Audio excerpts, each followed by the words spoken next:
Hi hello namaste welcome to treatment range hospital. నేను మీ anchor Pappu. ఈ రోజు మనతోని consultant neuro psychiatrist and sexologist doctor Sunil Reddy garu మనతోని ఉన్నారు. అండ్ సెక్చువల్ సమస్యలు ఏవైతే ఉన్నాయో సార్ని అడిగి తెలుసుకోవడానికి ప్రయత్నిద్దాం. నమస్తే సార్. నమస్కారం అండి. ఎలా ఉన్నారు sir? I'm good. Thank you. How are you? Okay.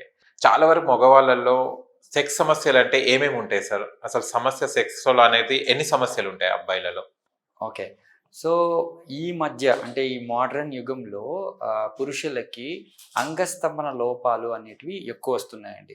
So, sex సమస్యలు అంటే ఇన్ఫెక్షన్స్ పక్కన పెడితే సెక్స్ చేయడంలో ఇబ్బంది. అంటే ఒక సెక్షువల్ యాక్ట్‌ని కంప్లీట్ చేయడంలో ఇబ్బంది అనేటివి ముందుగా ఎరెక్టైల్ డిస్‌ఫంక్షన్ అంటే మనం నరాల బలహీనత అంటాం కదా!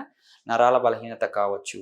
అండ్ ప్రిమెచ్యూర్ ఎజాక్యులేషన్ అంటే శీఘ్ర స్ఖలనం. అంటే అంగం స్తంభించిన వెంటనే పురుషాంగాన్ని వెజైనాలోకి పెట్టకముందే అతనికి స్ఖలనం అయిపోవడం వల్ల సెక్స్ యాక్ట్ కంప్లీట్ కాకపోవడం.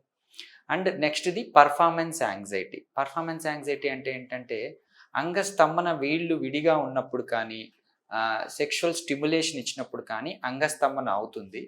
బట్ యాక్చువల్ సెక్షువల్ యాక్ట్ అంటే అంగం లోపల ప్రవేశించడానికి ముందు మెత్తబడిపోతుంది. సో, ఈ 3 రకాల సమస్యలు మనము పురుషుల్లో ఎక్కువ చూస్తూ ఉంటాం. ఓకే.